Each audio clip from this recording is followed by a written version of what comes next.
Madam Mina, sa message mo nung December 11, which was a Sunday, may sinasabi ng isang delivery. Tama po ba? Yes po. Ano ito? Para saan at para kanino? I meant by delivery po are the documents na hinihingi niya po for the processing po ng joint venture with the supposed contractor. Hindi pera ito.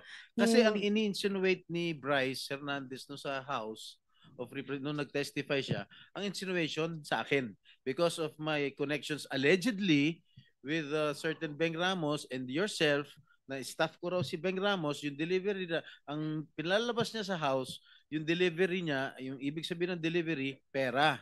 Na nag-deliver ka ng pera straight to my office. Hindi po yun ang ganun insinuation yung... niya eh.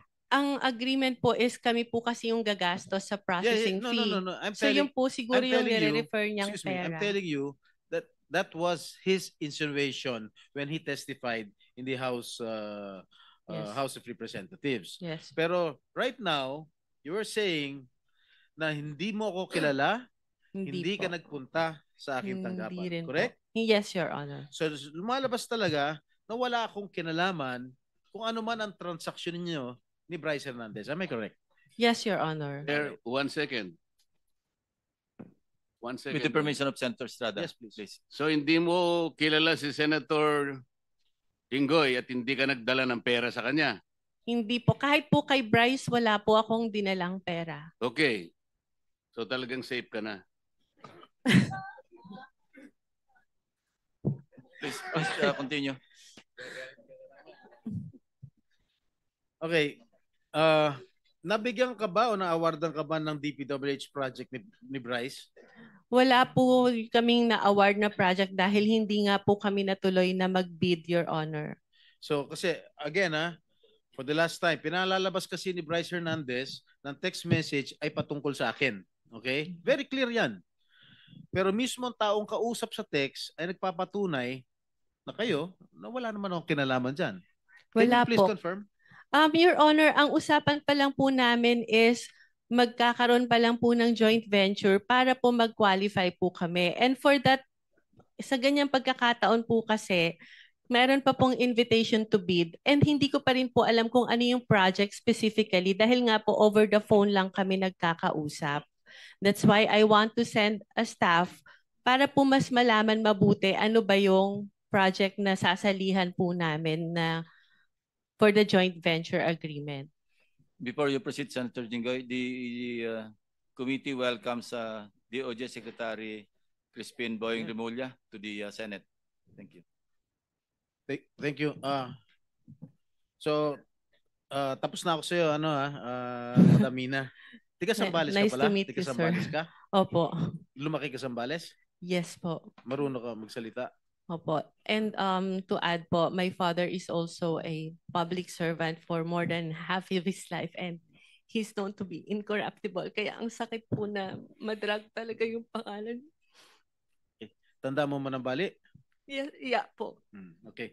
Anyway, for the record, Engineer, I'll be asking questions to propound questions to Engineer Hernandez.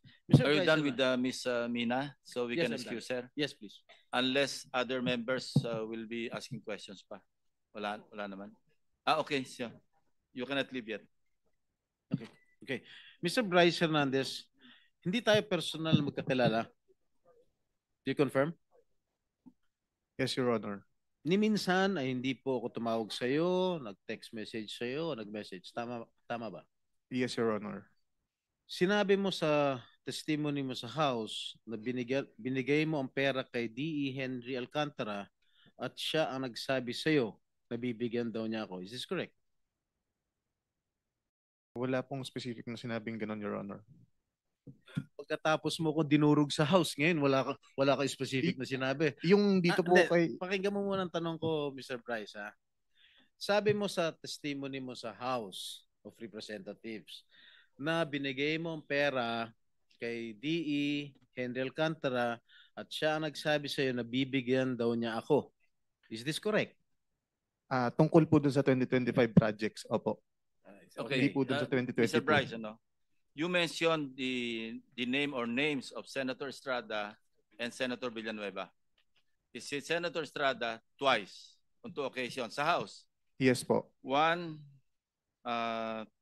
a.m. Sinabi mo, Senator Jingo Estrada and Senator Villanueva with a list of projects. I remember that. No? Yes po. And then on another occasion, 12:50 p.m., yun na yung pinakita mo yung screenshots na walang kahulugan sa ngayon, lumalabas. Yung kay WJ, kay D. Alcantara, tapos nilink mo kay si Beng Ramos, nilink mo kay Senator.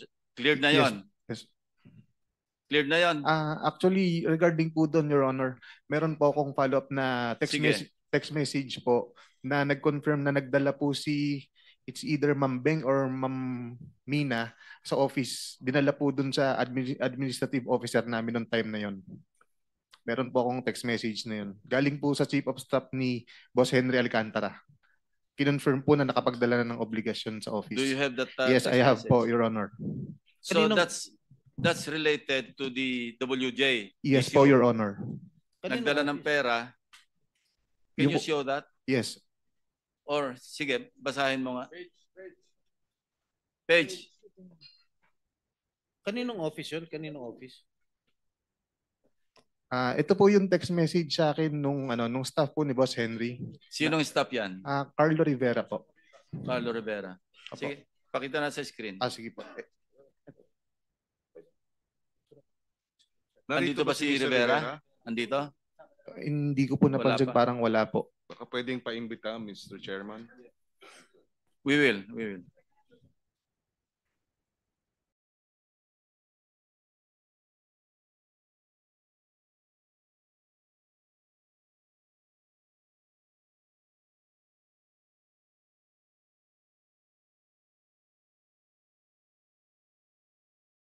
While waiting, yung isa pang pagkabanggit mo sa kanilang dalawa, yung 10:40 a.m.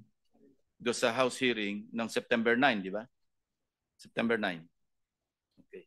Sinasabi mo, nagbaba si Senator Estrada ng 355. Yes po, Si Your Senator Honor. Villanueva nagbaba ng 600 million. Yes po, pero hindi po Okay, 2025 yun kay Senator Joel po. Hindi po. Hindi, 600 million sabi mo. Opo, pero Okay, hindi po we siya checked with the 2025. GAA. No?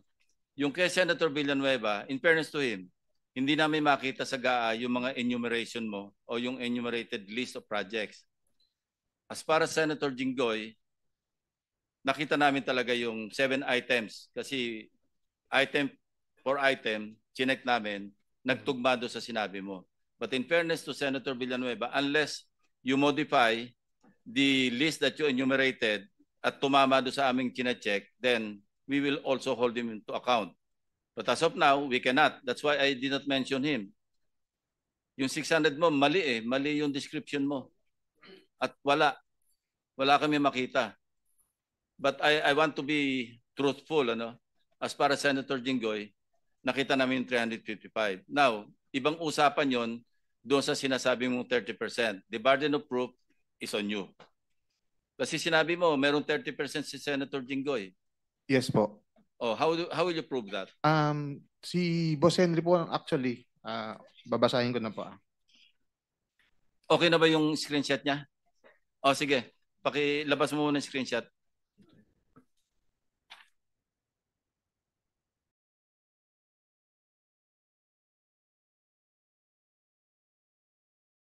Oh, sige, you start reading from your cell phone. Sige.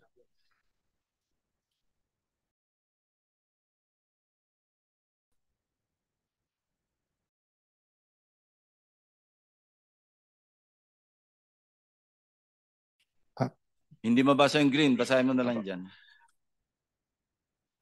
Ito po, ang highlight na lang po natin, Your Honor. December 16, 2022, 11:20 in the morning, nag-message po ang staff sa akin ni Boss Henry, si Engineer Carlo Rivera po. Ito po ang message niya. Boss, good day, M. Nakuha ko na po pala kay AO, which is Administrative Officer, yung pinadala nila Ma'am Beng Ramos. Yun po. And then? Iba na po to eh. Ito pala. Good day, may bidding ba tayo? Nagtanong po ako sa kanya. Ang sabi niya po, wala pong bidding today, Monday po ulit bidding natin. Tapos nag-message po siya ulit ng December 16, 2022, 3:26 p.m. Nandito po si Kuya Sani. Papasabay ko na din po ba yung kay Beng Ramos? Sabi ko, okay, sige, pakipasabay na. Anong context yan? Ah, yung yung pera po na dinala nila Beng Ramos. Anong project yan? Your Honor, nakalimutan ko na specific anong project to ng 2022. May nakakalimutan, Bryce. Opo. Kumpletuhin mo yung context, no? In fairness to Senator Jinggoy. And in fairness to Beng Ramos, kasi big eh. Opo. Sinabi mo nga ipapadala. Buuin mo yung istorya bago natin itackle yan. Sige po, Your Honor. Try to recall, try to remember, and then kumuha ka pa ng additional proof. Because sa akin, face value eh. Yes, po, Walang Your Honor. context Sige. eh. Opo. Mr. Chairman, if I may, just to Yes, follow Senator up. Villanueva. Thank you very much, Mr. Chairman. Just to follow up on what you mentioned a while ago, Mr. Chairman, and I thank you for walking the extra mile in looking at the particular items that this so-called witness made mention during the House hearings, Mr. Chairman. Meron po ako ditong 2023 GAA, Mr. Chairman. 2023 GAA. Sabi po niya doon sa hearing, Mr. Chairman, nasa GAA daw po. He was under oath when he said it. Binasa ko po lahat to, Mr. Chairman. Actually, nagpunta pa ho ako sa 2024 tsaka 2022. Actually, he mentioned 2023, hindi ba? Opo, tama po kayo, Mr. Chairman. So, mamaya habang break po tayo, at I will not, I wanted to appeal sana to my dear colleagues if I can ask questions dahil grabe ho yung ginawa sa atin. Pero, Mr. Meron ka Chairman, naman dito kasi last kang dumating. So you're number 13 after Senator Gatchalian, Senator De La Rosa, and then ikaw na. Opo, opo, So after Mr. lunch, Chairman. after our lunch Yes. break, you can have your time. Mr. Chairman, just to point out, Senator, go pa Mr. pala. Chairman, just to point out po, Mr. Chairman, few seconds lang. Mr. Chairman, ito yung 2023. Pwede ho ba ibigay natin kay Bryce ngayon, Mr. Chairman? Hanapin niya po dito yung sinasabi niya doon sa House na nandito yung binabanggit niya na may flood control project si Joel Villanueva. If we can, Mr. Chairman, that's Yeah. okay. But later, we'll leave you your time, your 5 minutes Thank you. after the break. Senator, ikaw pa, no? Yes, thank you, have Mr. Chair. I just 2 minutes and 31 I'll seconds. just wrap up. For the information of our of the committee, yung sinasabi po ni Bryce, December 16 of 2022, I have not participated in any budget process for the projects for 2022, and that is very, very clear. All right. Engineer Alcantara, sinabi ni Bryce na binigyan daw niya sa iyo yung pera at may mga nakausap kang politiko na ang sabi niya, binigyan ka ng pera para ibigay mo sa politiko. Am I correct? Is that true? Is that true? Can you confirm? No, Your Honor. Respectfully deny po yung sinasabi niya. Ano po? Respectfully deny po yung sinasabi niya na binigay niya po sa akin na may mga ganun pong issue, Your Honor. So tama si Senator Lacson, the burden of proof lies with you, Mr. Hernandez. Kasi tahasan mo sinabi sa House of Representatives at kinundinan naman ako ng taong bayan dahil sa isang salita mo na ako raw ay humihingi ng 30%. Okay? Mga kababayan, to my colleagues here in the Senate, I have already been crucified, vilified in the past. And I am, again, an easy target. Kahit sino pwedeng sabihin nilang pangalan. Pag sinabi mo ba, si Senator Hontiveros, humihingi ng 30%. Maniniwala ba tao? Hindi. Pag ako, si Senator Estrada humingi ng 30%. Maniniwala ba tao? Yes. Dahil I have my past. Meron akong mga nakaraan na issues. Kaya I am very vulnerable to all these attacks. And I deny vehemently na merong hinihingi akong porsyento sa mga proyekto. Okay? And siguro, sinabi na ni DE Henry Alcantara na panay hearsay lang. Nakita mo ba na binigyan ako ni Henry Alcantara ng pera?